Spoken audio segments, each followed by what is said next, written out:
Hello friends, नमस्कार दोस्तों। आज जो टॉपिक हम डिस्कस करने जा रहे हैं उसका नाम है इंश्योरेंस। इंश्योरेंस मींस बीमा। बीमा कई तरह का होता है, health insurance, life insurance, general insurance, motor insurance, travel insurance, etcetera etcetera etcetera. First of all, let me introduce my self. I am S के बूरा, labour enforcement officer, ministry of labour and employment, government of India. ये जो insurance topic रहता है, this is a most important part of many syllabus such as of competitive exams such as UPSC Assistant Labor Commissioner exam, Assistant Provident Fund Commissioner exam, Enforcement Officer exam, SEBI exam, insurance companies के जो competitive exams होते हैं for administrative officers, उनके अंदर भी ये इसका बहुत अच्छा वेटेज रहता है। आरबीआई से रिलेटेड जो होता है उसके अंदर भी इंश्योरेंस टॉपिक का वेटेज रहता है, और यूजीसी नेट वगैरह के अंदर। तो आइए देखते हैं what is insurance. Insurance is an important financial product that provides protection against various types of risk. कुछ टर्म्स हैं जैसे protection against risk. It is a contract, a legal agreement. Contract means it is a legal agreement and it can be between minimum two parties. So it is a contract, a legal agreement between two parties, the individual named insured and the insurance company called insurer. तो ये दो term है, what is insure and what is insurer. So insurance takes place between it is a contract that takes place between two parties. One is insured and other one is insurer. एक side ensure होंगे जो individual हम करवाते हैं। अगर हम अपना बीमा करवाते हैं तो अगर मैं अपना लाइफ इंश्योरेंस करवाता हूं तो मैं होऊंगा इंश्योर्ड, और जो बीमा कंपनी चाहे LIC हो या कोई और भी कंपनी हो, HDFC अर्गो हो, तो वो होंगे इंश्योरर। तो these are two terms which are related to insurance. In this agreement the insurer promises to help with the loss of the insured on happening contingency. अगर कोई कंटीजेंसी आ जाती है, इमरजेंसी आ जाती है, तो उसके अंदर जो इंश्योर्ड का लॉस होता है उसकी भरपाई करने का जिम्मा लेता है insurer. The insured on the other hand page a premium in return for the promise made by the insurer. और उसके बदले में जो इंश्योर्ड है वो हर महीने या सालाना या क्वार्टरली या हाफ ईयरली एक प्रीमियम अमाउंट होती है, वो पे करता है इंश्योरर को। और उसके बदले अगर हमें during the period of insurance अगर हमें कोई कंटीजेंसी आ जाती है तो उसके अंदर हमारे लॉस हो जाता है, तो उस लॉस की भरपाई करता है insurer. It has a deep rooted history and also find mention in the writings of Manusmriti, धर्मशास्त्र एंड कौटिल्याज अर्थशास्त्र। तो ये आज का कॉन्सेप्ट नहीं है, नया कॉन्सेप्ट नहीं है, ये हमारे एंशिएंट टेक्स्ट का कॉन्टेक्स्ट है। उस समय इसकी फॉर्म अलग होती थी, लेकिन अब मॉडर्न फॉर्म में आ गया है। लेकिन इसका मेंशन हमें मनुस्मृति, धर्मशास्त्र और अर्थशास्त्र में मिलता है। अब देखते हैं principles of insurance. What are the principles of insurance? There are various principles on which the insurance sector works. First one is principle of utmost good faith. Second one is principle of proximate cause, insurable interest, principle of indemnity, principle of subrogation, principle of contribution, and the last one is principle of loss minimization. आइए देखते हैं इनको one by one कि what does these principle signifies. सबसे पहले देखते हैं the first one, principle of utmost good faith. The fundamental principle is that both the parties in an insurance contract should act in good faith toward each other. That is, they must provide clear and concise information related to the terms and conditions of the contract. The insured should provide all the information related to the subject matter, and the insurer must give precise details regarding the contract. Means दो party जो involve होती है, one is insured and second one is insurer, तो वो एक दूसरे में अपना गुड फेथ बना के रखें। वो अपनी दोनों ही साइड अपनी क्लियर टर्म्स बताएं, क्लियर इंफॉर्मेशन प्रोवाइड करें। इंश्योरर ये प्रोवाइड करे कि जो भी टर्म्स ऑफ कॉन्ट्रैक्ट है, terms and condition of contracts, वो क्लियरली इंश्योर्ड को दे कि these are the terms and conditions, और इंश्योर्ड भी अपनी कंप्लीट इंफॉर्मेशन दे। मान लीजिए कि लाइफ इंश्योरेंस या हेल्थ इंश्योरेंस करवा रहे हैं, तो वो अपनी if there are some pre existing diseases, तो वो भी वो अगले को रिवील आउट कर दे at the first instance only. Example देखते हैं, let A took a health insurance policy. At the time of taking insurance, he was a chain smoker and failed to disclose this fact. Later, he was diagnosed with cancer. In such a situation, the insurance company will not be liable to bear the financial burdens as A concealed the important fact that he is a smoker. तो यहाँ पे जो insured person था उसने ये छुपाया कि वो सिगरेट पीता है या बीड़ी पीता है या हुक्का पीता है, ठीक है, ही इज अ स्मोकर, और उसने हेल्थ इंश्योरेंस ले लिया। कुछ टाइम के बाद उसको कैंसर डिटेक्ट हो गया। तो कैंसर डिटेक्ट हो गया, इसमें इंश्योरर की तो कोई गलती नहीं है, बिकॉज उसने ये रिवील नहीं किया था कि वो स्मोकर है। तो इस केस के अंदर insurance company is not liable to pay the financial burden of A. तो this is principle of utmost good faith, that means both the parties should keep the good faith towards each other. Next one is principle of proximate cause.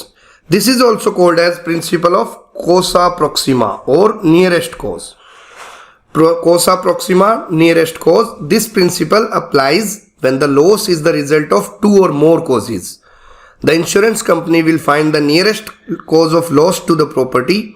If the proximate cause is the one in which the property is insured, then the company must pay the compensation. If it is not a cause the property is insured against, then no payment will be made by the insurer. Though it is a vital factor in all type of insurance, but this principle is not used in life insurance. कहने का क्या मतलब है कि nearest कोज देखा जाएगा कि एक कोई इंसिडेंट हुआ है, कोई कंटीजेंसी हुई है, उसका नियर, और वो मल्टीपल कोजेज की वजह से हुई है, तो उसका नियरेस्ट कोज क्या है, और whether this cause was insured with the insurer और नॉट, तो वो देखा जाएगा। एग्जाम्पल के हिसाब से देखते हैं इसको, तब आपको अच्छे से क्लियरली समझ में आएगा। Due to fire a wall of a building was damage, आग लग गई और एक वॉल डैमेज होगी बिल्डिंग की, and the municipal authority ordered it to be demolished. While the demolition the adjoining building was damaged. The owner of the adjoining building claimed the loss under fire policy. The court held that the fire is the nearest cause of the loss to the adjoining building and the claim is payable as the falling of the wall is an inevitable result of fire. In the same example, the wall of the building was damaged due to fire and fell down due to storm before it could be repaired and damaged an adjoining building. The owner of the adjoining building claimed the loss under fire policy. In this case, the fire was a remote cause and the storm was the proximate cause. Hence, the claim is not payable under the fire policy. Example क्या कहते हैं कि एक building में आग लगी और उसकी एक वॉल डैमेज होगी। म्युनिसिपल अथॉरिटी ने बोला कि इस वॉल को गिरा दो क्योंकि ये खतरा बन चुकी है। जैसे ही उस वॉल को डिमोलिश किया जा रहा था, तो साथ की एक बिल्डिंग भी डैमेज होगी। तो वो जो बिल्डिंग जो डैमेज हुई उसने इंश्योरेंस करवा रखा था अंडर फायर पॉलिसी, तो उसने जो इंश्योरेंस कंपनी है उसको क्लेम फाइल किया कि मुझे फायर पॉलिसी के अंडर, क्योंकि fire was the cause, fire लगी, उसके बाद बिल्डिंग वो वॉल डैमेज हुई और उसको जब डिमोलिश किया जा रहा था तो उस बिल्डिंग को, दूसरी बिल्डिंग को नुकसान हो गया। तो उसमें तो that was an inevitable result of fire. तो उसमें कोर्ट ने ये बोला कि the nearest cause is fire, hence the compensation should be paid under fire policy. और इसी एग्जाम्पल को दूसरे हिसाब से हम देखते हैं कि आग लगी, वॉल डैमेज हुई, लेकिन म्यूनिसिपैलिटी ने अभी उस कोई डिसीजन नहीं लिया है, वो वॉल ऐसे की ऐसे खड़ी रही। फिर एक दिन तूफान आया और वो बिल्डिंग तूफान के कारण गिर गई और दूसरी बिल्डिंग को डैमेज कर दिया। तो यहाँ पे प्रोक्सीमेट कोज क्या है? आग नहीं है, आग रिमोट कोज होगी, पुराना कोज होगी। जो प्रोक्सीमेट कोज हो गया वो स्टॉर्म होगा, लेकिन जो साथ वाली बिल्डिंग जो थी उसने फायर पॉलिसी के अंडर इंश्योरेंस करवा रखा था। तो इस केस में इंश्योरेंस मिलेगा या नहीं मिलेगा? इस केस में इंश्योरेंस नहीं मिलेगा, because the fire is the remote cause and the proximate cause is storm.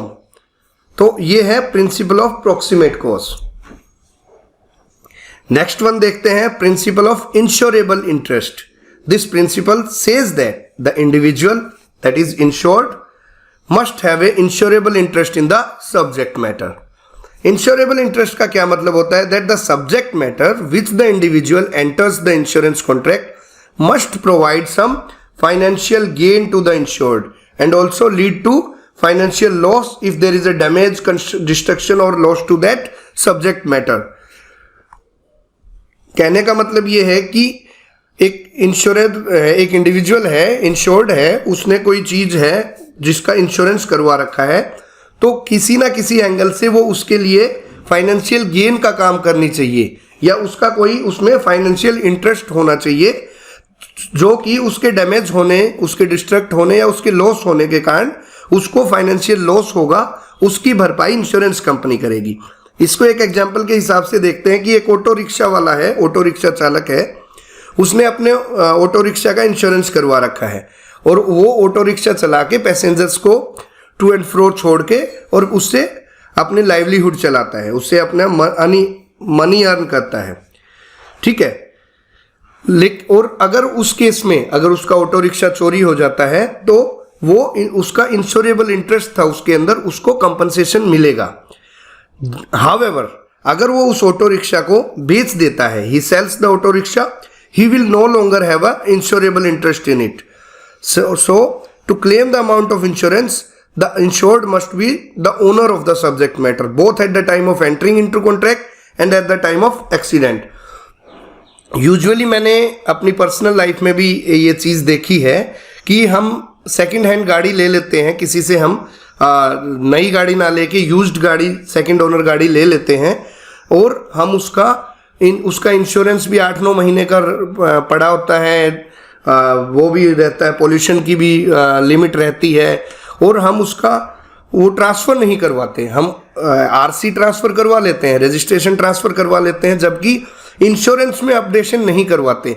तो उस केस में अगर उस गाड़ी के साथ कोई मिस हैपनिंग हो जाती है या वो चोरी हो जाती है तो इंश्योरेंस हम नहीं क्लेम कर पाएंगे, क्योंकि इंश्योरेंस उस आदमी के नाम पे है जिस आदमी ने वो बीमा पहले करवाया था, ठीक है। बट उस आदमी को भी वो बीमा नहीं मिल पाएगा क्योंकि उसका अभी इस जगह पे इंश्योरेबल इंटरेस्ट खत्म हो गया है, क्योंकि उसने वो सेल आउट कर दी है। तो ये बहुत ही ध्यान रखने वाली चीज़ है, प्रिंसिपल ऑफ इंश्योरेबल इंटरेस्ट। अपनी पर्सनल लाइफ में भी अगर आप कोई गाड़ी लेते हैं, वेदर फॉर कमर्शियल पर्पस और पर्सनल पर्पस, तो रजिस्ट्रेशन के साथ साथ उसका इंश्योरेंस ट्रांसफर भी बहुत मैंडेटरी है, बहुत जरूरी है। नेक्स्ट देखते हैं, principle of indemnity. This principle says that insurance is done only for the coverage of the loss, hence the insured should not make any profit from the insurance contract. In other words, the insured should be compensated for the amount equal to the actual loss and not the amount exceeding the loss. The purpose of indemnity principle is to set back the insured at the same financial position as he was in before the loss occurred. The principle of indemnity is observed strictly for the property insurance and not applicable for life insurance or critical health policies. कहने का मतलब ये है कि जो principle of indemnity है वो कहता है कि अगर आपने इंश्योरेंस करवाया है, मान लो किसी गोदाम का, किसी बिल्डिंग का इंश्योरेंस, कमर्शियल बिल्डिंग का इंश्योरेंस करवाया है, तो और उसके साथ कोई मिस हैपनिंग हो जाती है, कोई उसके साथ वो टूट जाती है या कोई स्ट्रक्चरल डैमेज हो जाता है या फायर की वजह से या किसी और चीज़ की वजह से, तो उसकी भरपाई इंश्योरेंस कंपनी करेगी, उतनी ही करेगी जितना उसका लॉस हुआ है, टू कवरेज द लॉस, ना कि उससे वो प्रॉफिट कमा सके। इसमें ये नहीं है कि इंश्योर्ड जो है वो उससे प्रॉफिट भी कमाएगा through the insurance contract. Example के जरिए देखते हैं, the owner of a commercial building enters an insurance contract to recover the cost of any loss और damage in future. If the building sustains structural damage from fire, the insurer will indemnify the owner for the cost of repair of that building by reimbursing the owner for the exact amount spent on that repair or by reconstructing the damaged area using its own authorized contractors. कहने का मतलब ये है कि अगर मेरी एक कोई कमर्शियल बिल्डिंग है और मैं उसका इंश्योरेंस करवाता हूँ फॉर सम फ्यूचर लॉस और डैमेज, और अगर वो बिल्डिंग फ्यूचर में डैमेज हो जाती है फ्रॉम फायर, तो जो इंश्योरर है वो उसकी उतनी ही भरपाई करेगा जितना उसका लॉस हुआ है। मतलब या तो वो रीइंबर्समेंट कर देगा एक्चुअल कॉस्ट ऑफ रिपेयर जो उसकी रिपेयर करवाने में लगी है, या फिर वो अपने ही कॉन्ट्रैक्टर से उसको रिकंस्ट्रक्ट करवाएगा। ये पर्पस ये है कि जिस फाइनेंशियल पोजीशन पे इंश्योर्ड पर्सन, इंश्योर्ड इंडिविजुअल पहले था, उसको इंश्योरेंस कंपनी उसी लेवल पे लाके देगी, ना कि उससे वो प्रॉफिट कमाएगा। This is principle of indemnity. Next one is principle of subrogation. Subrogation means one party stands in for another. As per this principle, after the insured, the individual has been compensated for the incurred loss to him on the subject matter that was insured. The right of ownership of that property goes to insurer or the company.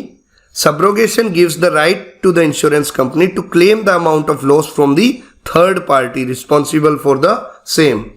क्या रहता है कि एक party दूसरी party के लिए stand करती है। सब्रोगेशन का ये मतलब रहता है, अगर एक इंडिविजुअल ने इंश्योरेंस करवाया है और उसके पास कोई लॉस हो गया, तो वो लॉस की भरपाई तो कंपनी कर देगी, जो इंश्योरेंस कंपनी कर देगी, लेकिन वो जो प्रॉपर्टी है, जो सब्जेक्ट मैटर है, उसकी राइट्स जो हैं वो आ जाएंगे इंश्योरेंस कंपनी के पास। एग्जाम्पल के जरिए देखते हैं कि if mister A gets injured in a road accident due to reckless driving of a third party, the company with which Mr. A took the accidental insurance will compensate the loss occurred to Mr. A and will also sue the third party to recover the money paid as claim. मतलब अगर एक आदमी ने insurance करवा रखा है और उसका एक्सीडेंट हो जाता है, रेकलेस ड्राइविंग तीसरे आदमी, थर्ड पर्सन की वजह से, थर्ड पार्टी की वजह से, रेकलेस ड्राइविंग की वजह से ए का एक्सीडेंट हो जाता है, तो इंश्योरेंस कंपनी, अगर उसका एक्सीडेंटल इंश्योरेंस है, तो इंश्योरेंस कंपनी उसको कंपनसेट तो कर देगी जो लॉस ए को हुआ है, उसके मेडिकल बिल्स वगैरह देके, लेकिन उसकी भरपाई करने ये नहीं है कि ए ही केस करेगा थर्ड पार्टी पे। इंश्योरेंस कंपनी केस करेगी थर्ड पार्टी पे जिसकी रेकलेस ड्राइविंग की वजह से ए का नुकसान हुआ है, और जो मनी उसका लगा है वो उसको क्लेम करेगी। ठीक है। ये सिमिलरली एक और एग्जाम्पल भी है कि अगर आपकी गाड़ी एक्सीडेंट हो जाती है और वो टोटल लॉस में चली जाती है, मतलब वो रिपेयर के लायक नहीं बचती है, तो इंश्योरेंस कंपनी आपको जो भी आईडीवी थी, इंश्योर्ड अमाउंट थी, डिक्लेयर्ड वैल्यू थी आईडीवी, वो पैसे आपको, मान लो 5 लाख रुपए का लास्ट इंश्योरेंस में आईडीवी रही और आपकी गाड़ी एक्सीडेंट होके कंप्लीट लॉस हो जाती है जो कि रिपेयर के लायक नहीं बचती है, तो इंश्योरेंस कंपनी आपको 5 लाख रुपए दे देगी, और वो जो गाड़ी है, वो जो सब्जेक्ट मैटर है, वो गाड़ी इंश्योरेंस कंपनी खुद अपने कब्जे में ले लेगी। उसके बाद वो उसको कबाड़ी को बेच के, या उसको स्क्रैप डीलर लगा लो, ऑटोमोबाइल डीलर लगा लो, या वो उसको रिपेयर करवा के अपनी कंपनी यूज के लिए वो उसके साथ कुछ भी करे, that property becomes the right of insurance company. This is known as principle of subrogation. Next one is principle of contribution. Contribution principle applies when the insured takes more than one insurance policy for the same subject matter. It states the same thing as in the principle of indemnity. That is, the insured cannot make a profit by claiming the loss of one subject matter from different policies or different companies. कहने का मतलब ये है कि मेरे पास एक चीज है और मैं उसका 3-4 इंश्योरेंस कंपनी से बीमा करवा लेता हूं, और मान लो वो चोरी हो जाती है या उसके साथ डैमेज हो जाता है, तो मैं हर कंपनी से बीमा क्लेम नहीं कर सकता। लेट इट बी, एक स्कूटी है मेरे पास 50,000 की, और मैं उसका 30,000 का बीमा कोई भी जनरल इंश्योरेंस कंपनी ए से करवा लेता हूँ, बी से करवा ले, HDFC से करवा लेता हूँ, ICICI से करवा लेता हूँ, दूसरी कंपनी से करवा लेता हूँ, और बाद में मेरी अगर स्कूटी चोरी हो जाती है, तो ये नहीं कि मैं हर कंपनी से अपना बीमा क्लेम करता रहूँगा। वो तो फिर प्रॉफिट वाला काम हो गया। 50,000 की स्कूटी तो अगर 30,000 की आईडीवी है, मैं 5 कंपनी से कर रहा हूं तो 1.5 लाख रुपए मुझे मिल जाएंगे। तो स्कूटी बेचना, स्कूटी का लॉस, चोरी होना मेरे लिए तो प्रॉफिट का काम हो गया। तो ये उसी प्रिंसिपल पे काम करती है, प्रिंसिपल ऑफ इंडेमनिटी पे, कि insured can not make a profit by claiming the loss of one subject matter. Example के लिए एक प्रॉपर्टी है, 50 लाख रुपए की इंश्योरेंस हुआ है उसका कंपनी ए के पास, और उसकी डिक्लेयर्ड वैल्यू 30 लाख के हुआ है, और दूसरी कंपनी से उसका 10 लाख का इंश्योरेंस हुआ है। तो अगर उसको डैमेज हो जाता है तो जो ओनर है वो कंपनी ए से 30 लाख रुपए तो ले सकता है, क्लेम कर सकता है, लेकिन वो कंपनी बी से 10 लाख रुपए क्लेम नहीं कर सकता। कंपनी बी से कंपनी ए 10 लाख रुपए क्लेम कर सकती है, ठीक है, क्योंकि वो रीइंबर्समेंट के लिए कि मैंने 30 लाख रुपए इसको दे दिए, इसने आपसे भी बीमा करवा रखा था, तो मैं आपसे 10 लाख रुपए, आप मेरे को प्रोपोर्शनल अमाउंट, 10 लाख रुपए भी नहीं, जो प्रोपोर्शनल अमाउंट थी कि ये उसकी एग्जैक्ट वैल्यू थी, इतने प्रोपोर्शन में इंश्योरेंस हुआ था, तो company A can claim the proportional amount reimbursed value from company B, not the owner. Company A और बी के बीच का मैटर रह जाएगा। ये सिमिलरली वो इंडेमनिटी और सब्रोगेशन वाला ही टॉपिक रहेगा प्रिंसिपल ऑफ कंट्रीब्यूशन में। अगला देखते हैं हम principle of loss minimisation. This principle says that as an owner it is obligatory on the part of insurer to take necessary steps to minimise the loss to the insured property. The principle does not allow the owner to be irresponsible or negligent just because the subject matter is insured. कहने का मतलब ये है कि जो ये नहीं है कि हमने बीमा करवा लिया अब हम निश्चिंत हो गए कि भाई अब आग लगो, टूटो फूटो, चोरी हो, मुझे कोई मतलब नहीं, अपने तो बीमा करवा रखा है। जबकि प्रिंसिपल ऑफ लॉस मिनिमाइजेशन ये कहता है कि जो ओनर है, जो इंश्योर्ड पर्सन है, उसको उस सब्जेक्ट मैटर के कम से कम लॉस होने के लिए नेसेसरी स्टेप्स लेने पड़ेंगे। He should take necessary steps to minimise the loss to the insured property. Example से देखते हैं कि if a fire breaks out in your factory, अगर एक फैक्ट्री इंश्योरेंस करवा रखा है कंपनी से और उसके अंदर आग लग जाती है, then you should take reasonable steps to put out the fire. आप फायर ब्रिगेड को कॉल करो, पानी वगैरह का पाइप चलाओ, ताकि लॉस कम से कम हो, ठीक है। ये नहीं कि मैं बस यू जस्ट सिट बैक और देख रहा है कि हाँ आग लग गई है, कोई दिक्कत नहीं, मैंने तो इंश्योरेंस करवा रखा है, अब इंश्योरेंस कंपनी कंपनसेशन देगी। ये यूजुअली कई बार देखा भी गया है कि जो कंपनी लॉस में जा रही होती है, कई बार उसके फैक्ट्री मालिक उसके अंदर बहुत ज़्यादा स्टॉक दिखा के, उसका स्टॉक इंश्योरेंस करवा के और उसके अंदर जानबूझ के भी आग लगवा देते हैं, ताकि इंश्योरेंस कंपनी उस स्टॉक की भरपाई करे। तो जितने लॉस में वो फैक्ट्री जा रही थी, उससे ज़्यादा का उसमें प्रॉफिट हो जाएगा। तो this is principle of loss minimisation, that you should take necessary steps to minimise the loss to the insured property. Start करते हैं history and evolution of insurance industry in India. Bharat के अंदर, जैसा कि हमने पार्ट 1 में देखा था, इंश्योरेंस का जिक्र मनुस्मृति और कौटिल्याज अर्थशास्त्र में भी किया गया है। जब उसकी फॉर्म अलग थी, आजकल इसकी मॉडर्न फॉर्म जो कि वेस्टर्न कल्चर को देखते हुए भी आ गई है with the advent of Britishers in India.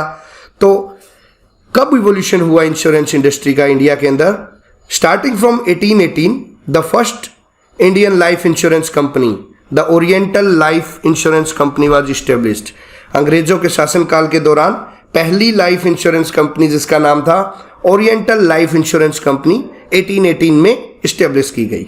And in 1870 Bombay mutual life assurance society was established. In 1870 Bombay mutual life assurance society, this was the second insurance company. 1896 के अंदर Bharat insurance company was established. And similarly in 1906 United India life assurance company was established। 1912 के अंदर Indian life assurance company act was passed. This was a legislation. ये government of India ने act पास किया 1912 के अंदर, Indian life assurance company act, which was passed to regulate the operations of the life insurance companies in the country.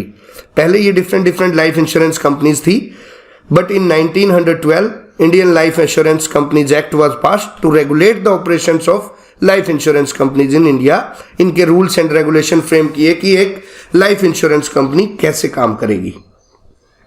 दौर आया 1956 का, जब nationalisation of insurance sector start किया गया, और वो स्टार्ट कैसे किया भारत सरकार ने? With the establishment of LIC, life insurance corporation of India. जिंदगी के साथ भी, जिंदगी के बाद भी। 1956 में LIC की शुरुआत हुई। 1956 LIC was established by the Indian government and nationalization of insurance sector was started. And in 1972 nationalization of general insurance companies was started. General insurance companies which are different from life insurance companies, and hence General Insurance Corporation of India, GIC, was established. This was an important establishment established by the Indian government for insurance other than life insurances. General Insurance Corporation of India, GIC. In 1991, the Indian government opened up the insurance sector to private players in the life insurance segment. पहले क्या था? 1991 से पहले जो insurance companies थी, basically they were governed and owned by government of India only. But in 1991 the Indian government opened up the segment for private players also, and in 2000, based on that opening of insurance sector to private players, and in 2000 first private life insurance company HDFC Standard Life Insurance Company was established. पहली private company कौन सी थी? HDFC Standard Life Insurance Company, जो कि HDFC group की है, वो establish की गई. Insurance and constitution of India. क्या कॉन्स्टिट्यूशन ऑफ इंडिया के अंदर कहीं इंश्योरेंस का जिक्र है? Insurance is a subject listed in the union list in the 7th schedule of the constitution of India. 7th schedule of the constitution में कुछ subjects दिए गए हैं, और वहां पे 3 लिस्ट बेसिकली फ्रेम की गई हैं संविधान के द्वारा. संविधान के जो मेकर्स थे उन्होंने union list, state list and concurrent list. Union list वो लिस्ट होती है जिस पर सिर्फ भारत सरकार, दैट इज सेंट्रल गवर्नमेंट, कानून बना सकती है. स्टेट लिस्ट वो होती है जिसपे स्टेट गवर्नमेंट कानून बना सकती हैं, और कॉन्करेंट लिस्ट वो होती है जिसपे बोथ स्टेट एंड सेंट्रल दोनों कानून बना सकती हैं. And if there exist any disputes, overriding powers of union government comes into effect. तो क्या बताइए कि स्टेट लिस्ट में कौन से सब्जेक्ट हैं? स्टेट लिस्ट में है लॉ एंड ऑर्डर. पुलिस जो है वो स्टेट लिस्ट का सब्जेक्ट है. एजुकेशन है वो स्टेट लिस्ट का सब्जेक्ट है. यूनियन लिस्ट का सब्जेक्ट कौन से हैं? Defence, aeronauticals, banking, insurance. ये जो नेशनल इंपॉर्टेंस, नेशनल एमिनेंस की चीजें हैं वो यूनियन लिस्ट का पार्ट है. स्टेट लिस्ट का पार्ट है जो प्रोविंशियल सब्जेक्ट्स हैं, जैसे कि लॉ एंड ऑर्डर, एजुकेशन. ठीक है. तीसरा आता है कॉन्करेंट लिस्ट. जिस एग्जाम की आप तैयारी कर रहे हैं, एनफोर्समेंट ऑफिसर या APFC की, अगर कुछ लोग APFC के लिए भी कर रहे हैं इस वीडियो को जो देख रहे हैं, तो वो किस मिनिस्ट्री के अंदर आता है? Ministry of labour and employment. और जो लेबर सब्जेक्ट है, this labour subject comes under concurrent list. ऐसे कई सब्जेक्ट हैं जिसपे both state government and central government can make laws, can frame rules. तो लेबर जो सब्जेक्ट है that comes under concurrent list. तो इसीलिए आपने देखा होगा जो लेबर कमिश्नर होते हैं वो स्टेट के लेबर कमिश्नर भी होते हैं, सेंट्रल गवर्नमेंट के लेबर कमिश्नर भी होते हैं. उनकी वेल डिफाइंड ज्यूरिसडिक्शन होती हैं. जो सेंट्रल गवर्नमेंट के इफेक्ट के अंदर जो दायरे में इस्टेब्लिशमेंट आती है, वहाँ पे सेंट्रल गवर्नमेंट के ऑफिसर्स इम्प्लीमेंटेशन ऑफ लॉज करते हैं. और जो जैसे कि शॉप्स हैं, प्राइवेट कंपनी, सिंगल स्टेट की प्राइवेट कंपनीज हैं, उनके अंदर स्टेट गवर्नमेंट के लेबर ऑफिसर या लेबर कमिश्नर जो भी है लॉज को इंप्लीमेंट करते हैं. तो insurance is a subject listed in the union list in the 7th schedule. Hence only union government can make laws on insurance subject. The insurance industry is regulated by IRDAI. IRDAI is basically Insurance Regulatory and Development Authority of India, under which was framed under the Insurance Act of 1938. एक insurance act 1938 का भारत सरकार ने पास किया था, जिसके base पे IRDAI establish की गई थी. देखते हैं टाइप्स ऑफ इंश्योरेंस. कितने टाइप के इंश्योरेंस होते हैं? Insurance sector is being divided into 2 sectors, public sector insurance, private sector insurance. Private sector insurance के अंदर भी दो सेगमेंट है, पब्लिक सेक्टर के अंदर भी दो सेगमेंट है। One is life insurance, second one is general insurance. Life insurance वो होता है जो कि हम डेली यूज में, जैसे LIC है, life insurance corporation of India, जो कि हमारी एक बंदे की लिविंग कंडीशंस की, उसकी अगर मौत हो जाती है उस केस में उसको जो बीमा मिलता है वो लाइफ इंश्योरेंस कंपनीज होती हैं।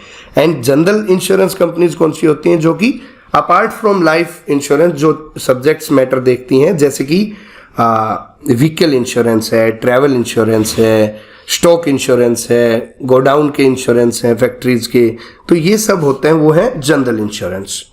या फिर हेल्थ इंश्योरेंस है। Health insurance does not come under life insurance, it is a part of general insurance only. तो इस तरह देखेंगे कि लाइफ इंश्योरेंस के अंदर LIC है, पोस्टल लाइफ इंश्योरेंस, ये दो गवर्नमेंट ऑफ इंडिया की कंपनी है। जनरल इंश्योरेंस में देखेंगे नेशनल इंश्योरेंस है, न्यू इंडिया एश्योरेंस कंपनी है, ओरिएंटल है, ये सब जनरल इंश्योरेंस की सरकारी कंपनी है। प्राइवेट कंपनीज में देखें तो लाइफ इंश्योरेंस और जनरल, जैसे HDFC अर्गो है, HDFC Ergo general insurance company है, HDFC लाइफ इंश्योरेंस कंपनी है। तो इस टाइप से ये इंश्योरेंस सेक्टर को डिवाइड किया गया है। अब देखते हैं type of life insurance policies. कितने टाइप की लाइफ इंश्योरेंस पॉलिसीज होती हैं? आपने देखा होगा यूजुअली लाइफ इंश्योरेंस जो LIC के या फिर लाइफ इंश्योरेंस कंपनीज के एजेंट्स आते हैं हमारे पास, बीमा ले लो, बीमा करवा लो, ये फ़ायदा मिलेगा, वो फ़ायदा मिलेगा, ये स्कीम बताते हैं, वो स्कीम बताते हैं, ये टर्म प्लान है, वो टर्म प्लान है। तो आइए देखते हैं वो सारे टर्म प्लान्स या उनकी स्कीम्स कैसे क्या क्या होती हैं, सो दैट ये आपको दोनों जगह काम आएगा। इस एग्जाम्स पर्पस के व्यू में भी काम आएगा और अपने जीवन में जब आप इंश्योरेंस करवाना चाहेंगे, अपनी लाइफ इंश्योरेंस लेना चाहेंगे, तो भी आपके समझ में आएगा कि ये जो बीमा बेच रहा है, जो एजेंट है, वो कौन सी स्कीम हमें प्रोवाइड करवा रहे हैं। सबसे पहले आती है टर्म लाइफ इंश्योरेंस, जो सबसे मोस्ट पॉपुलर है, टर्म प्लान बोलते हैं, term life insurance. It is widely considered to be the simplest and purest form of life insurance. Simplest and purest form of life insurance.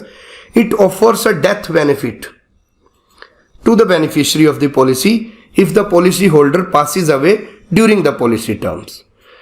क्या होता है कि अगर कोई पॉलिसी होल्डर है, इंश्योर्ड पर्सन है, वो उसकी डेथ हो जाती है, वो पासेज अवे हो जाता है, तो जो उसके लीगल हेयर्स है उसको जितने का टर्म प्लान उसने लिया गया है, इंश्योर्ड वैल्यू जो ली गई है, उतने पैसे उसके लीगल हेयर्स को मिल जाते हैं। The most distinctive feature of this plan is high amount of coverage offered eight extremely nominal premium rates.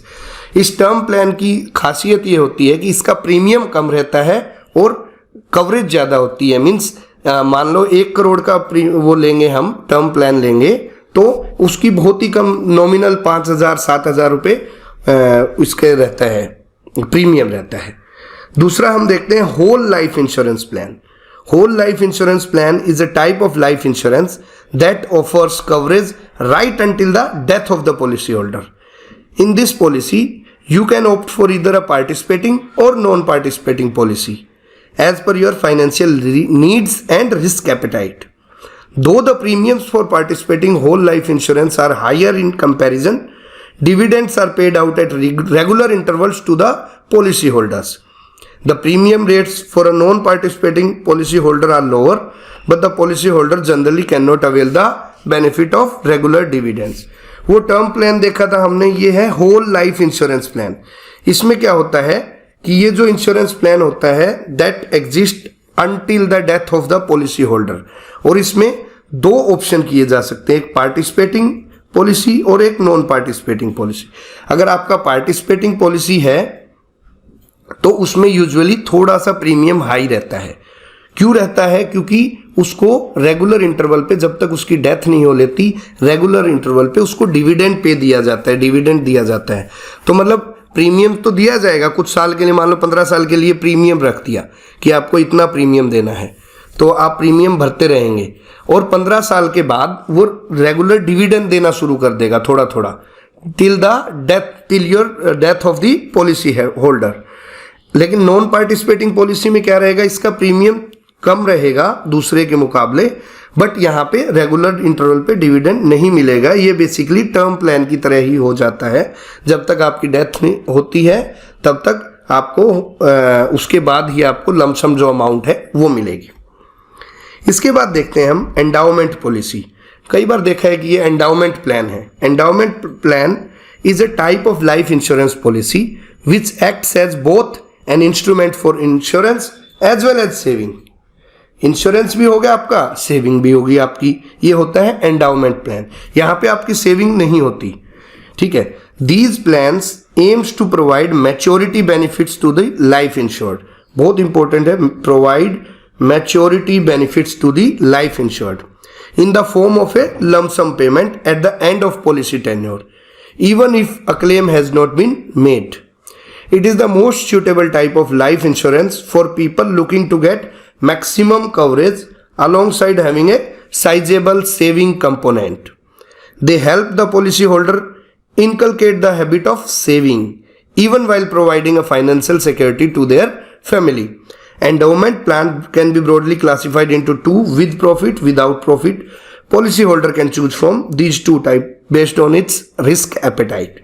Endowment plan basically क्या होता है, ये जो दो ऊपर के प्लान हैं इसके लिए आपका मरना जरूरी है, लेकिन एंडाउमेंट प्लान में आपका मरना जरूरी नहीं है। आपकी पॉलिसी की टर्म अगर टेन्योर पूरा हो जाता है तो आपको मैच्योरिटी बेनिफिट मिल जाएगा, ठीक है। लेकिन अगर उसके बीच पॉलिसी टेन्योर नहीं हुआ है, उसके बीच मिस हैपनिंग हो जाती है, तो आपके फैमिली मेंबर्स को या लीगल हेयर्स को जो इंश्योर्ड वैल्यू थी वो मिल जाएगी, जो क्लेम है वो मिल जाएगा। तो ये एंडाउमेंट पॉलिसी इसलिए भी होती है कि एक तरह से आपका बीमा भी हो गया, इंश्योरेंस भी हो गया, और दूसरी जगह सेविंग्स भी होती रहेंगी कि आप प्रीमियम भरते रहेंगे, ठीक है, वो आपका इकट्ठा होता रहेगा। अगर कोई मिस हैपनिंग हो जाती है तो ऑब्वियसली आपके लीगल हेयर्स को क्लेम मिल जाएगा, अदरवाइज पॉलिसी टेन्योर पूरा होने पे आपको एक लमसम अमाउंट वापसी दे दी जाएगी, जो कि आपकी एज अ सेविंग भी बोल सकते हैं। तो this plan, endowment plan, is for those persons who are looking for both insurance as well as saving.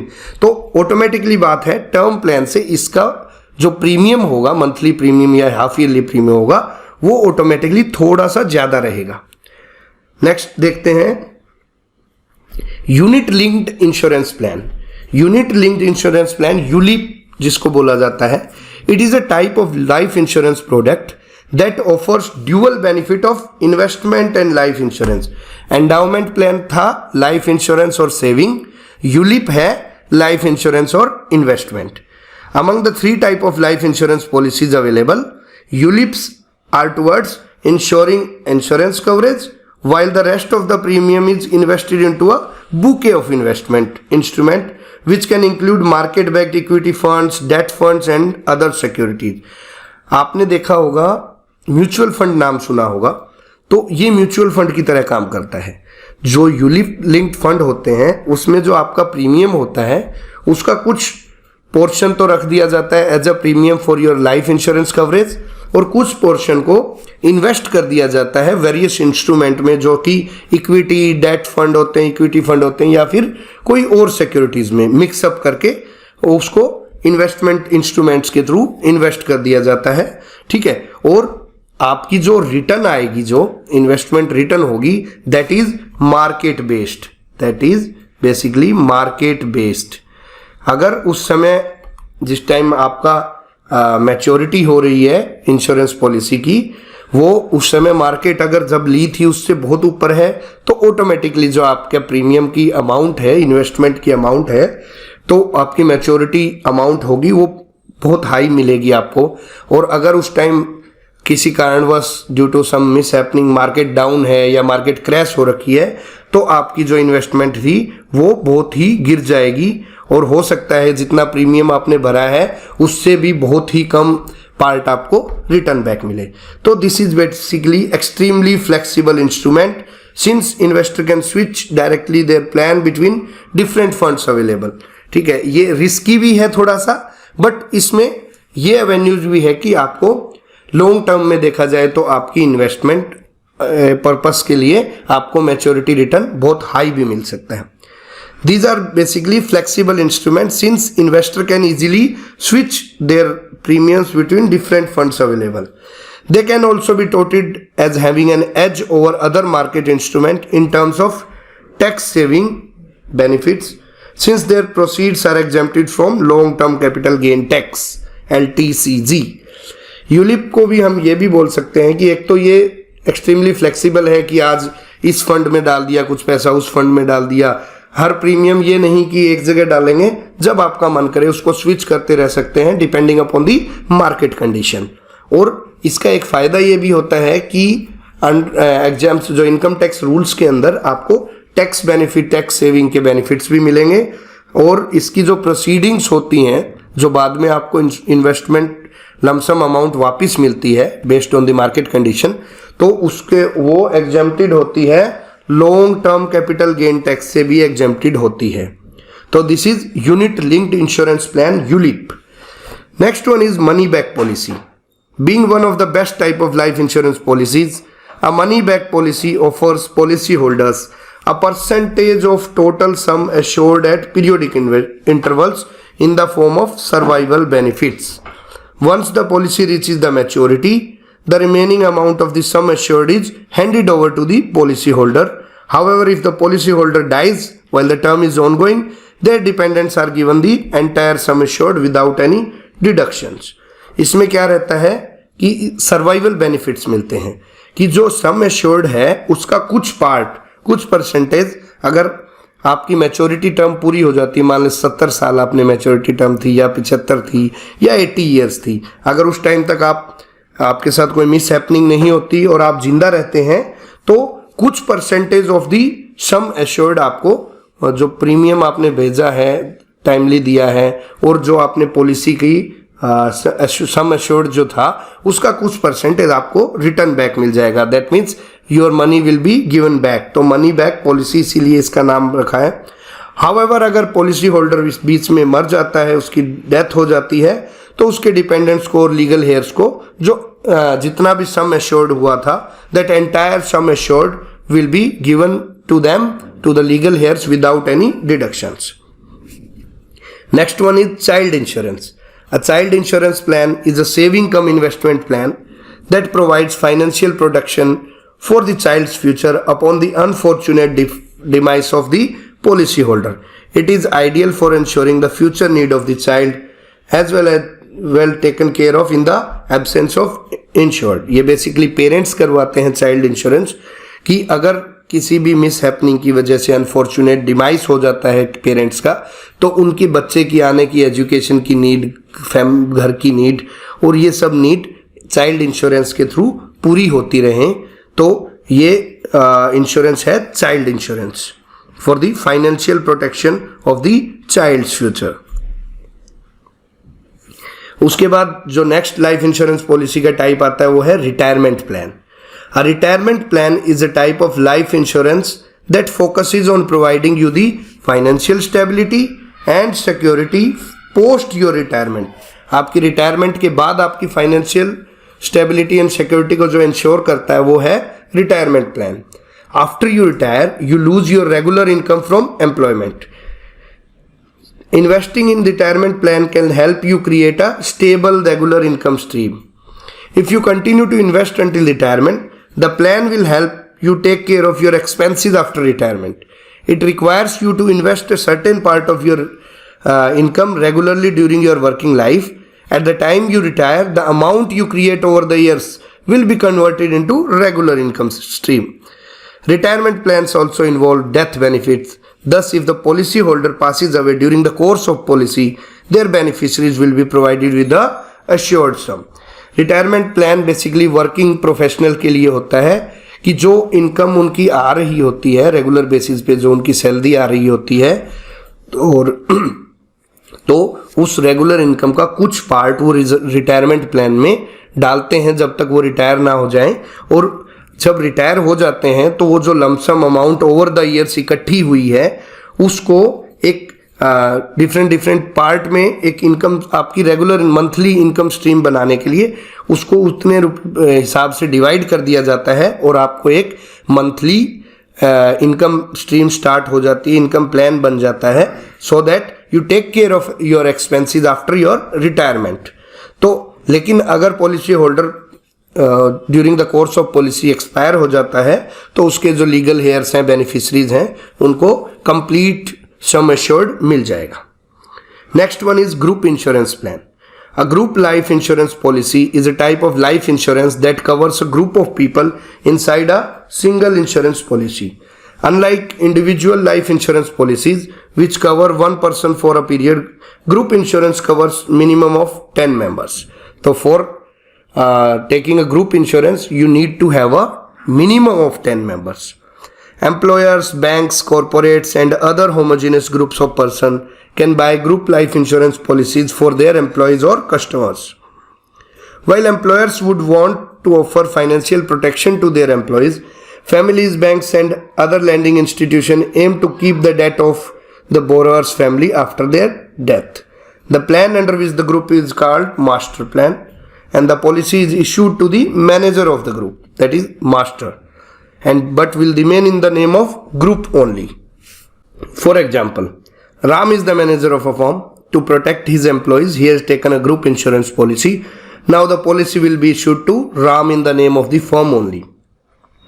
इसमें क्या रहता है, आप अगर किसी प्राइवेट कंपनी में काम करते हैं, बैंक वगैरह में काम करते हैं, तो बेसिकली बैंक और corporate companies group insurance plan लेके रखती हैं, ग्रुप लाइफ इंश्योरेंस प्लान, और वो सभी एम्प्लॉयज़ के लिए होता है। जब तक आप उस कंपनी का पार्ट हो, उस ग्रुप का पार्ट हो, उस कॉर्पोरेट का पार्ट हो, आप उसके अंडर ही कवर अप होंगे और उसका जो प्रीमियम होगा वो कंपनी भरती रहती है। वो इंडिविजुअल के नाम पे नहीं होता, बल्कि वो उस कंपनी के नाम पे होता है, और सब एम्प्लॉयज जो उस कंपनी का, उस ग्रुप का पार्ट है, वो उसमें इंक्लूड किए जाते हैं, और इसके लिए मिनिमम 10 मेंबर होते हैं, ठीक है। और जब तक आप उस कंपनी का पार्ट हो, तब तक अगर आपको कोई मिस हैपनिंग हो जाती है तो आपको उसके बेनिफिट्स मिलेंगे, इंश्योरेंस बेनिफिट मिलेंगे आपकी फैमिली को, ठीक है।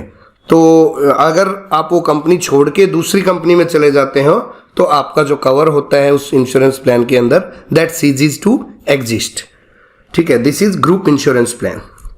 देखते हैं what are the regulatory framework that guides and that binds the insurance sector in India.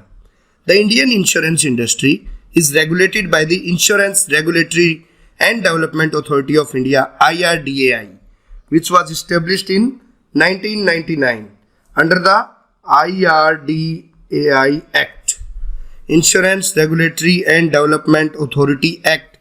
This act was passed by the Parliament of India,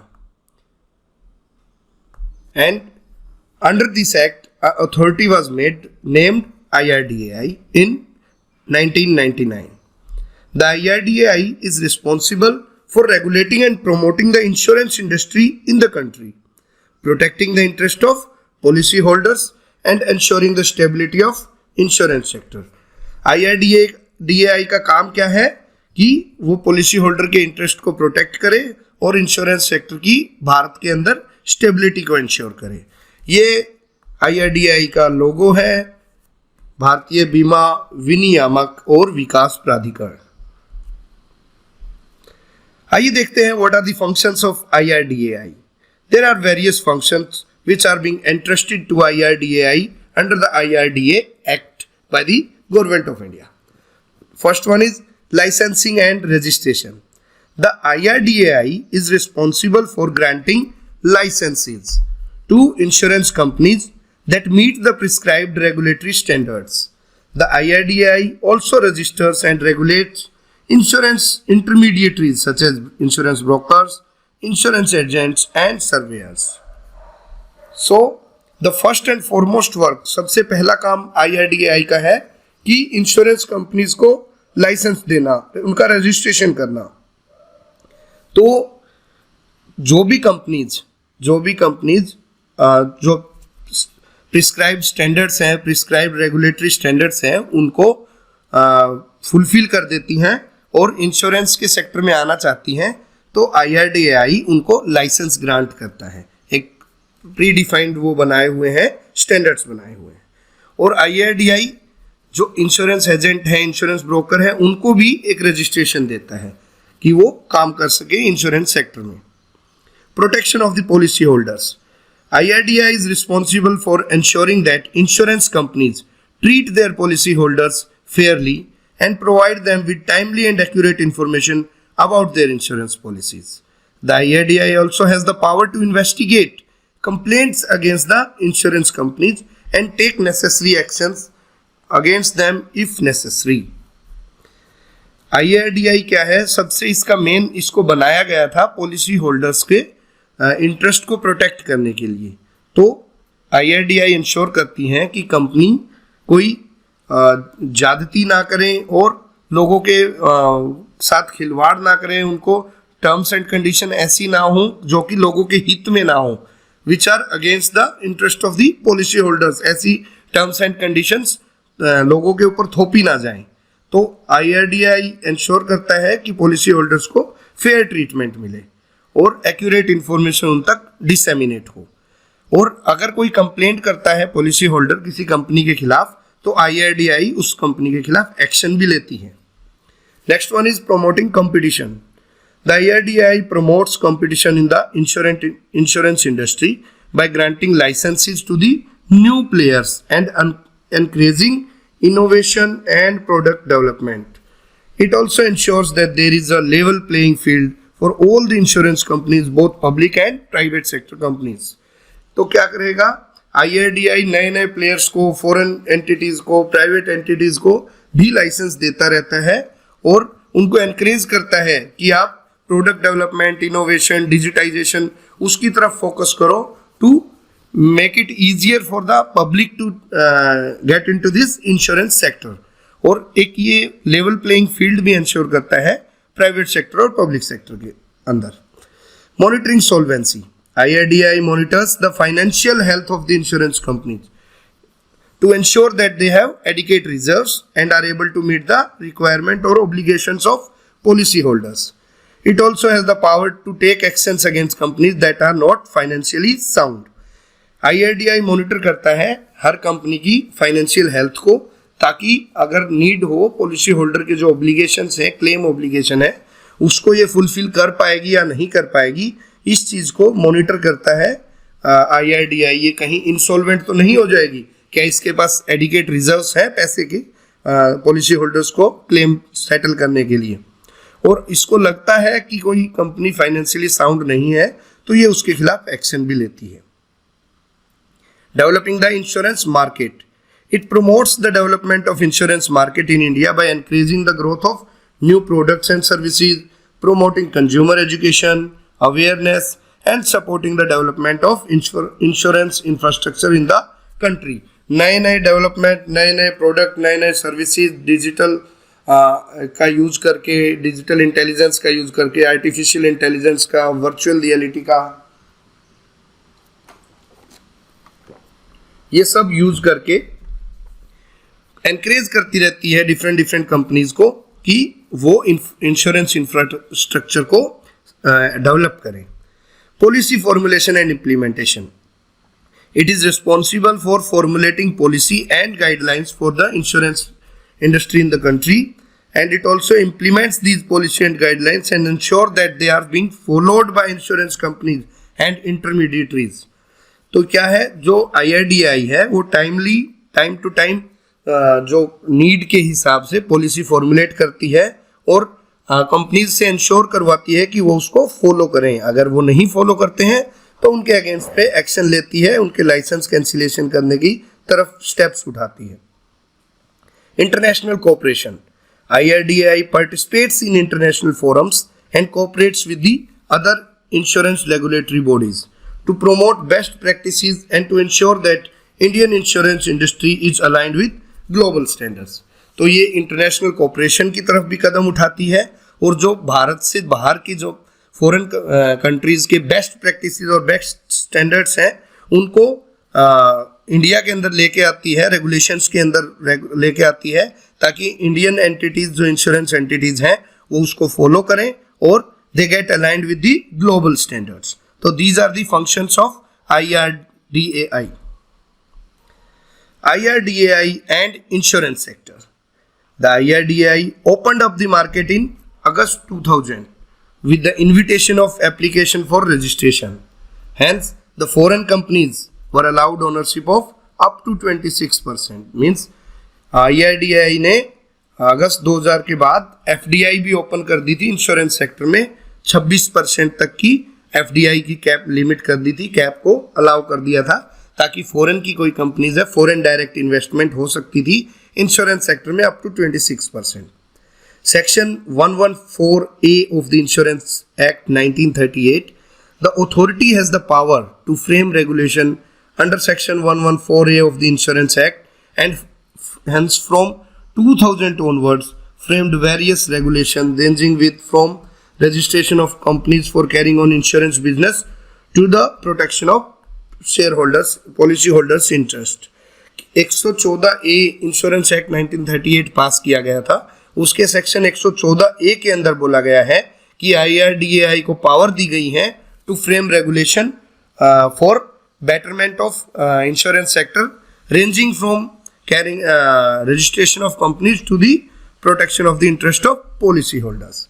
In December 2000, the subsidiaries of General Insurance Companies (GIC) were restructured as independent companies, and at the same time, GIC was converted into a national reinsurer, that is GIC Re. जो general insurance corporation of India है, जो बनाई गई थी general insurance के apart from life insurances, उसको restructure कर दिया गया था और उसकी जो उसको एक नेशनल री इंश्योरर बना दिया गया था. री इंश्योरर हम आगे की स्लाइड्स में देखेंगे कि GIC री क्या है. Parliament also passed a bill delinking the 4 subsidiaries from GIC इन जुलाई 2002, कि जुलाई 2002 से जो इसकी 4 सब्सिडरीज थी GIC की, उसको भी डीलिंक कर दिया गया. Today there are 34 general insurance companies including ECGC, Agriculture Insurance Corporation of India, and 24 life insurance companies operating in the country. 24 तो लाइफ इंश्योरेंस कंपनीज हैं जो भारत में काम कर रही हैं इस समय पे, और 34 जनरल इंश्योरेंस कंपनीज हैं. इंश्योरेंस रेपोजिटरी देखते हैं. इंश्योरेंस रेपोजिटरी क्या होता है?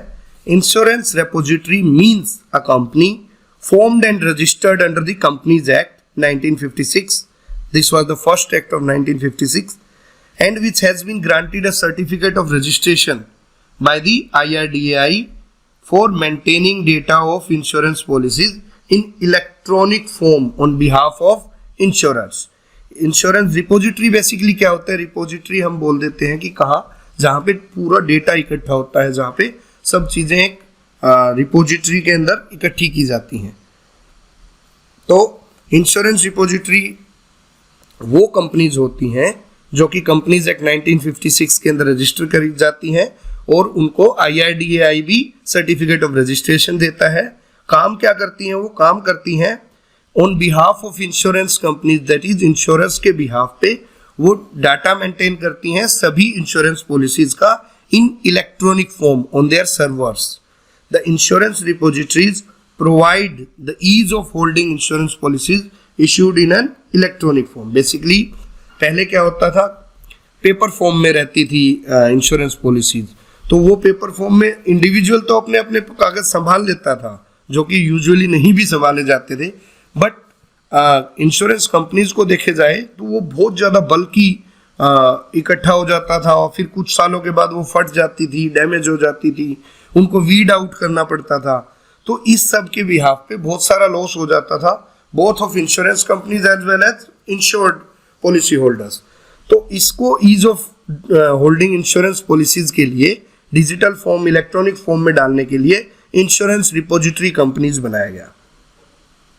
The objective of creating an insurance repository is to provide policy holders a facility to keep insurance policies in electronic form and to undertake changes, modifications and revisions in the policies with speed and accuracy. In addition, the repository acts as a single stop for several policy service requirement. Means additions, changes करना है, modification करना है, revision करना है, तो online revision हो सकते हैं, online changes हो सकते हैं, and it acts as a single stop for various policy service requirement. The insurance repository system also brings about efficiency and transparency in issuance and maintenance of insurance policy. सबसे बड़ा digitalisation का एक फायदा है कि ये एफिशिएंसी और transparency maintain करता है in during the issuance and maintenance of insurance policies. Next one is EIA, electronic insurance account. Electronic insurance account will stands for this in electronic insurance account, which will safeguard the insurance policy documents of policyholder in electronic format. This e-insurance account will facilitate the policyholders by providing access to the insurance portfolio at the click of button through internet. Basically हमने देखा insurance repository, हमने देखा insurance repository वो companies होती हैं जिनके पास बड़े बड़े सर्वर होते हैं और जो इंश्योरर की बिहाफ पे सब पॉलिसी का डेटा इलेक्ट्रॉनिक फॉर्म में अपने पास मेंटेन करती हैं। और electronic insurance account insured policy holders का होता है जो यूजर नेम पासवर्ड डाल के उन इलेक्ट्रॉनिक रिपोजिटरी से अपना डेटा रिट्रीव कर सकते हैं, अपनी पॉलिसी के डॉक्यूमेंट्स को देख सकते हैं। IRDAI has granted certificate of registration to the following 5 entities to act as an insurance repository that are authorized to open e-insurance account.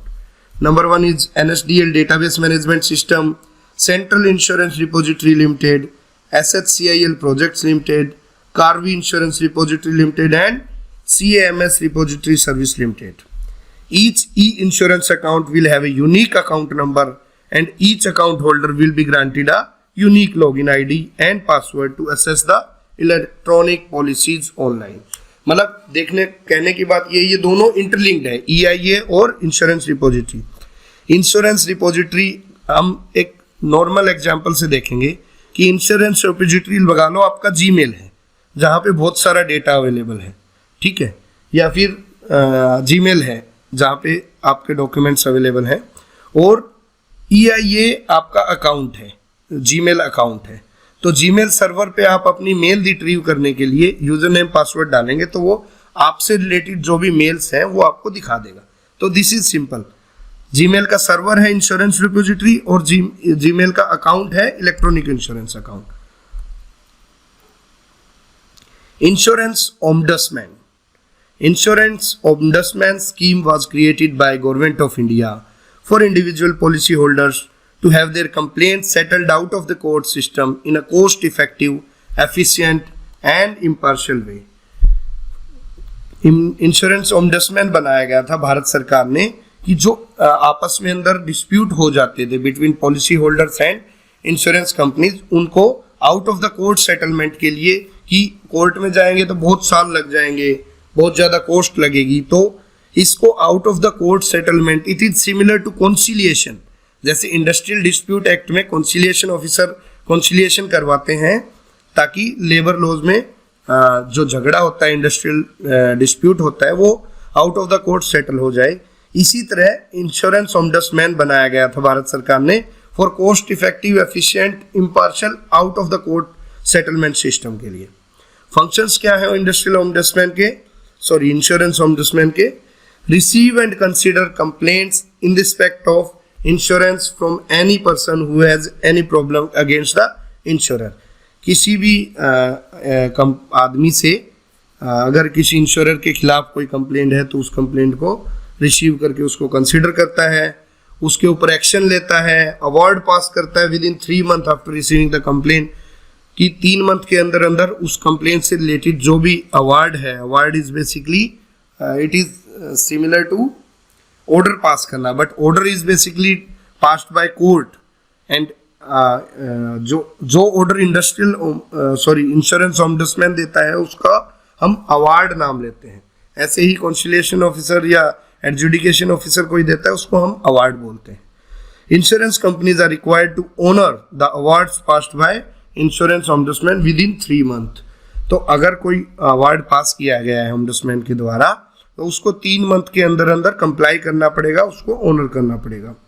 If the customer or policy holder is not satisfied with the award of ombudsman, he can approach other venues like consumer forums, court of law for redressal of his grievances. ये similar process है जो हमने labour laws के अंदर industrial dispute के case में देखा था। वहाँ भी यूनियन या इंडिविजुअल वर्कमैन केस लगाता है conciliation officer, assistant labour commissioner के सामने, दोनों के बीच में कॉन्सिलिएशन सुलह करवाई जाती है। सुलह नहीं होती तो एफओसी फेलियर ऑफ कॉन्सिलिएशन हो जाता है और उस बेस पे जो एग्रीव्ड पार्टी है वो लेबर कोर्ट या फिर इंडस्ट्रियल ट्रिब्यूनल के अंदर जा सकती है। सिमिलरली इंश्योरेंस ऑम्बुड्समैन में भी कोई आदमी किसी भी ग्रीवांस के लिए ओम्बुड्समैन को अप्रोच करेगा, कंप्लेंट करेगा, वो 3 महीने में अवार्ड देंगे। अगर वो अवार्ड से और कंपनी को जो जिसके अगेंस्ट में अवार्ड गया है उसको वो कंप्लाई करना पड़ेगा। अगर वो कंप्लाई नहीं करते हैं या फिर वो अवार्ड से सेटिस्फाई नहीं होता है तो वो कंज्यूमर फॉर्म या कोर्ट तक जा सकता है। अब ओम्बुड्समैन का सिलेक्शन कैसे किया जाता है? A committee comprising of chairman IRDAI, chairman LIC, chairman GIC and a representative of the central government select the insurance ombudsman from insurance industry, civil service and judicial service. In 3 insurance industry या फिर civil services या judicial services के अंदर से एक ombudsman का selection किया जाता है और एक कमिटी सेलेक्ट करती है और जिस कमिटी के मेंबर होते हैं chairman IRDAI, chairman LIC, chairman GIC और एक रिप्रेजेंटेटिव होता है सेंट्रल गवर्नमेंट का। प्रेजेंटली 12 ओम्बुड्समैन है भारत के अंदर with their different geographical jurisdictions and insurance ombudsman is appointed for a term of 3 years, 3 साल का टेन्योर होता है और till the incumbent attains the age of 65 years whichever is earlier, either 3 years और 65 year age whichever is earlier। मान लो किसी की 2 साल का टेन्योर हुआ है बट उसकी एज 65 होगी तो भी वो हो जाएगा, रिटायर हो जाएगा, ठीक है। Reappointment of the officer appointed as insurance ombudsman once is not permitted. Reappointment इसके अंदर परमिटेड नहीं है। GIC as the reinsurer. IRDAI has mandated life insurance companies and other general insurance companies to get every policy reinsured from General Insurance Corporation of India Limited. कि आप अगर एक क्या होता है इसमें, एक इंडिविजुअल एक पॉलिसी होल्डर पॉलिसी लेता है एक कंपनी से, इंश्योरेंस कंपनी से, लाइफ इंश्योरेंस पॉलिसी या जनरल पॉलिसी, तो IRDAI ने मैंडेट किया है कि जो इंश्योरेंस कंपनी है वो भी उसको री इंश्योर्ड करवाएगी with some amount from GIC। इसीलिए GIC री इंश्योरर बनाया है। इसका जो मोटो है वो है आपातकाले रक्षी श्यामी। तो ये इसको हम एक एग्जांपल से देखते हैं री इंश्योरेंस को। मान लीजिए कि LIC ने 1000 इंश्योरेंस पॉलिसी की, each with 1 crore policy limit, ठीक है। 1000 पॉलिसी की एक दिन में और जिसकी 1 करोड़ पॉलिसी लिमिट है हर पॉलिसी की। एक कस्टमर है A जिसने 10,000 प्रीमियम हर साल देता है, ठीक है। और अगर A एक्सपायर हो जाता है, मर जाता है, तो उसकी फैमिली को 1 करोड़ रुपया मिलेगा based on that type of policy. Theoretically मान लीजिए कि LIC अगर सेम डे में 1000 कस्टमर LIC के एक्सपायर हो जाते हैं तो एक दिन में LIC 1000 करोड़ रुपए लूज कर जाएगी, ठीक है। और जबकि प्रीमियम उतना आया भी नहीं है, 1000 करोड़ रुपए एक दिन में लूज कर दी। तो उसको प्रिवेंट करने के लिए, इतने बड़े लॉस को प्रिवेंट करने के लिए LIC should take some insurance from a third insurance company that is GIC re to cover the cost in case of such emergency. तो GIC re is the only reinsurer in India, single एक only reinsurer है, सी की monopoly है GIC re की, general insurance corporation of India re. Recently news में था कि द इंश्योरेंस रेगुलेटर कौन है? IRDAI has lowered the obligatory session of some insured on each general policy that is to be reimbursed with the state-owned reinsurer GIC Re to 4% beginning financial year 2022-2023 from 5% earlier। अभी तक क्या होता था, हर policy का 5% वो री ensure करवाते थे GIC Re के द्वारा हर इंश्योरेंस कंपनी। तो जो जनरल इंश्योरेंस कंपनी थी, जनरल इंश्योर पॉलिसी, अभी तक उनको 5% री इंश्योर्ड करवाना पड़ता था, 5% amount of the insured value, लेकिन अभी रिसेंटली न्यूज़ में उसको 4% कर दिया गया है फाइनेंशियल ईयर 2022-23 से अभी के बजट में, उसको जो ऑब्लिगेटरी री इंश्योरेंस सेशन है उसको चेंज करके 4% कर दिया गया। आइए देखते हैं LIC, life insurance corporation of India. LIC stand for life insurance corporation of India. It started its operation as a corporate firm in September 1956. After the Life Insurance Corporation of India Act, LIC Act was passed by the Parliament in June 1956. जून 1956 के अंदर LIC Act पास किया गया था, जिसके base पे LIC को एक corporate firm बना दिया गया था सितंबर 1956 में। The LIC Act came into effect from July 1956. जून में पास हुआ, जुलाई में comes into effect और सितंबर में LIC को कॉर्पोरेट फॉर्म बना दिया गया। It helped in the nationalisation of private insurance industry in India. ये यहाँ से नेशनलाइजेशन ऑफ इंश्योरेंस इंडस्ट्री की शुरुआत हुई थी।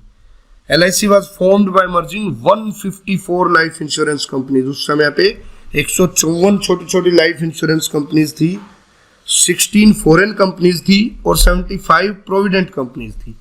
इन सब कंपनीज को मर्ज करके मिला के एक सिंगल एंटिटी बनाई गई, that was government owned under the LIC act, life insurance corporation of India. It is one of the largest financial institution in India. It has an asset value of over 25,29,390 crore. 25,29,390 crore की इसकी asset value है और इसका headquarter Mumbai Maharashtra के अंदर है, church gate के पास। The main slogan of LIC is Yog Shemam Vyamyaham, meaning your welfare is our responsibility. ये संस्कृत का एक वर्स है जो लिया गया है 22nd verse of Bhagavad Gita under the 9th chapter. Bhagavad Gita के 9वें अध्याय में 22वें दोहे से या 22वीं वर्ष से लिया गया है योग क्षेमम व्यामहम, और करंटली इसके चेयरमैन है mister MR Kumar. Recently news में था LIC किस लिए था?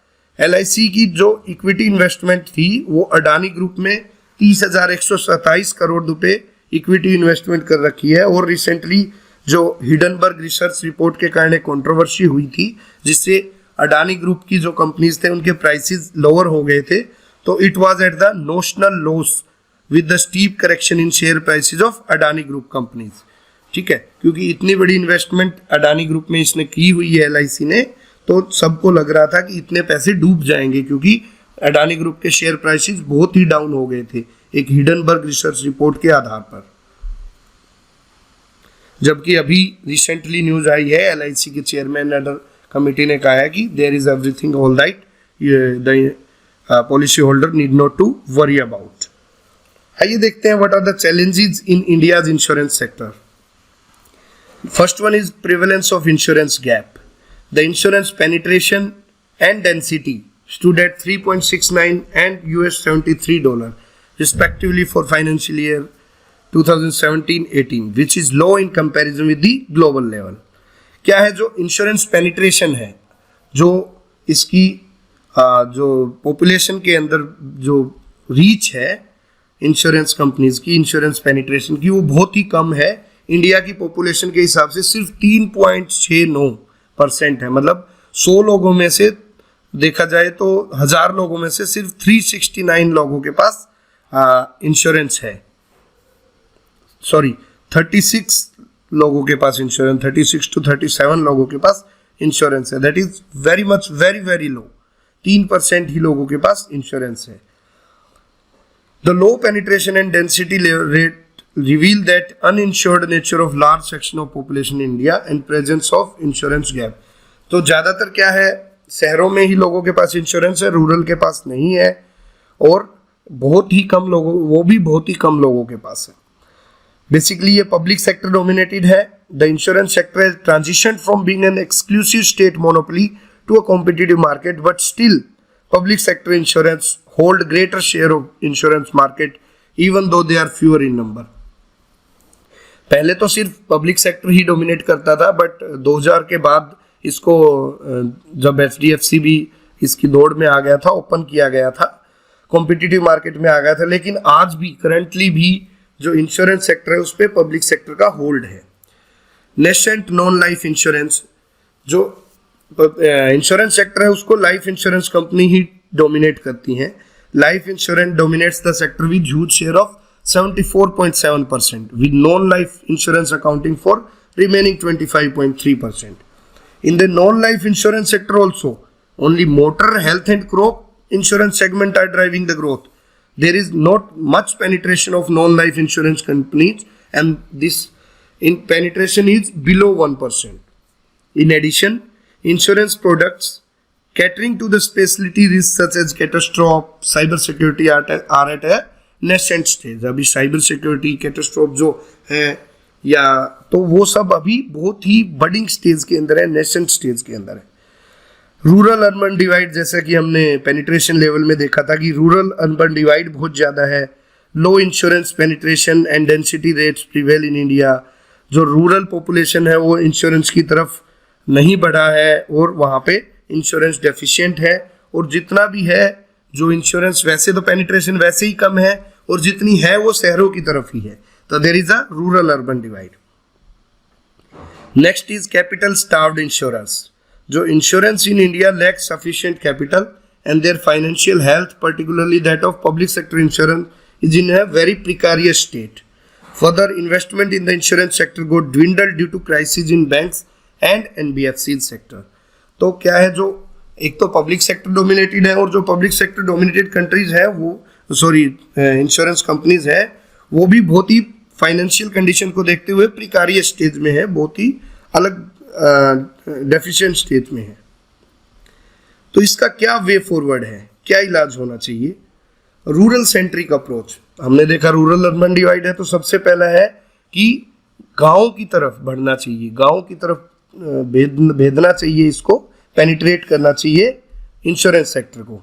Insurance companies in India will have to show long-term commitment to the rural sector, as well as will have to design products which are suitable for rural people. तो जो rural urban divide को, gap को minimise करने के लिए, narrow करने के लिए ऐसे प्रोडक्ट्स बनाए इंश्योरेंस कंपनी जो कि रूरल पीपल की नीड को कैटर करते हो। इसी के संदर्भ में गवर्नमेंट ने भी कुछ इंश्योरेंस स्कीम्स लागू की हैं, सच एज प्रधानमंत्री जन आरोग्य योजना, प्रधानमंत्री फसल बीमा योजना, प्रधानमंत्री सुरक्षा बीमा योजना एंड प्रधानमंत्री जीवन ज्योति बीमा योजना। These are notable steps in the right direction.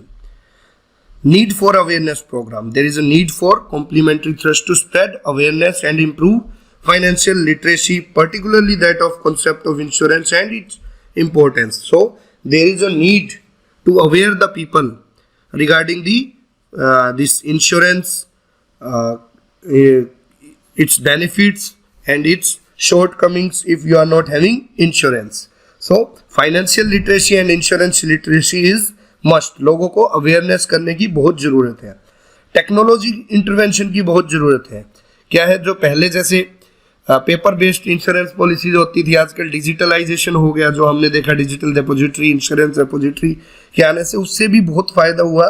इसी टाइप के और भी एप्लीकेशन गूगल प्ले स्टोर से या ऐप स्टोर से या ऑनलाइन एप्लीकेशंस की ज़रूरत है, जिससे लोगों को अपनी ease of clicking on your laptop and they will get every information regarding their policies. एक एग्जाम्पल है insurtech, which has been design to make the claim process simpler and more comprehensive. Enhanced role of regulator, IRDA के role को enhance करने की जरूरत है, बहुत ज़्यादा विजिलेंट करने की जरूरत है। आइए देखते हैं कि क्या 3 एस्पेक्ट में वो एनहांस किया जा सकता है।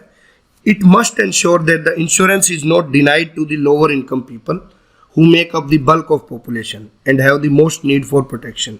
सबसे पहले जरूरत है कि जो लोअर इनकम पीपल है, गरीबी की रेखा से नीचे के लोग हैं, उन लोगों तक भी इंश्योरेंस पेनिट्रेशन होना चाहिए, जो कि हमारी जनसंख्या का बल्क पार्ट है सबसे ज़्यादा, और उनको सबसे ज़्यादा प्रोटेक्शन की ज़रूरत है। Secondly, it should insist that insurers facilitate a simple online process for direct buying of insurance product bypassing intermediaries. सबसे बड़ी दिक्कत क्या है, जो इंश्योरेंस एजेंट होते हैं कई बार सिर्फ इंश्योरेंस बेचने के चक्कर में, इंश्योरेंस पॉलिसी देने के चक्कर में कुछ बातें गलत बता देते हैं, जिसका बहुत ही लॉन्ग टर्म नेगेटिव इम्पैक्ट होता है। एक बार वो अपनी पॉलिसी बेच जाएंगे, उनको कुछ कमीशन मिल जाएगा, कुछ प्रॉफिट हो जाएगा, लेकिन जो इंश्योर्ड पर्सन है, जिसने बीमा लिया गया है, जो इंश्योरेंस लिया है, उसको लॉन्ग टर्म इम्पैक्ट रहेगा कि इंश्योरेंस कंपनीज के जो एजेंट्स होते हैं they usually do the frauds. तो ऐसा प्रोसेस बनाना चाहिए इसको रेगुलेटर को, IRDAI को, उसको सिंपल ऑनलाइन प्रोसेस कर दे bypassing the intermediaries. It should ensure that players do not overcharge और एड हिडन कॉस्ट। कई बार हिडन कॉस्ट लगा देते हैं, ओवरचार्ज कर देते हैं, पेनल्टीज लगा देते हैं जो इंश्योरेंस कंपनीज है, उसको भी इंश्योर करना चाहिए कि इस टाइप की पेनल्टीज ना लगे।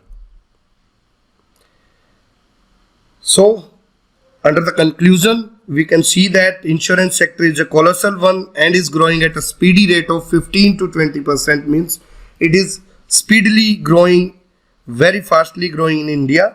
Together with banking services, insurance services add about 7% to the country's GDP, which is a very high rate that insurance services add to the country's GDP. A well-developed and evolved insurance sector is a boon for economic development as it provides long-term funds for infrastructure development and at the same time strengthening the risk-taking ability of the country. इसका सबसे बड़ा उदाहरण है LIC, जिसके पास कितना हमने अभी देखा था 19 लाख करोड़ रुपए एज अ प्रीमियम उसके पास रखा हुआ है। तो it can act as a long term funding for infrastructure development of the country. इसको हम यूज करके भारत का इंफ्रास्ट्रक्चर डेवलप कर सकते हैं। Demography factor coupled with increasing awareness and financial literacy are likely to catalyze the growth of sector. An enhanced regulatory regime that focuses on increasing insurance coverage is the need of the hour. So this was all about insurance sector in India, and it has been holistically discussed for every aspect of the exams. More information related to insurance sector will be covered very soon